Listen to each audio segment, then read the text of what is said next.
Share market में निवेश करते समय यह जरूरी है कि हम केवल किस्मत पर निर्भर न रहें। असल में यह एक ऐसा खेल है जिसमें समझदारी और सही फैसलों की आवश्यकता होती है।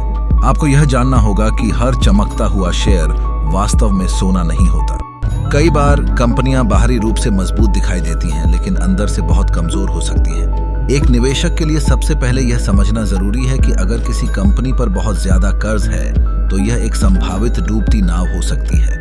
कर्ज के बोझ तले दबी कंपनियों में निवेश करना हमेशा जोखिम भरा होता है। इसके अलावा यदि कंपनी के प्रमोटर स्वयं अपनी हिस्सेदारी बेचने लगे हैं तो यह एक संकेत है कि कंपनी में कुछ गड़बड़ हो सकती है। ROI यानी रिटर्न ऑन इन्वेस्टमेंट यदि गिर रहा है तो यह स्पष्ट है कि कंपनी आपके धन का सही और सफलतापूर्वक इस्तेमाल नहीं कर पा रही है। ऐसे में मुनाफा यदि लगातार घट रहा है तो निश्चित रूप से आगे की ग्रोथ की उम्मीद करना बेवकूफ़ी है।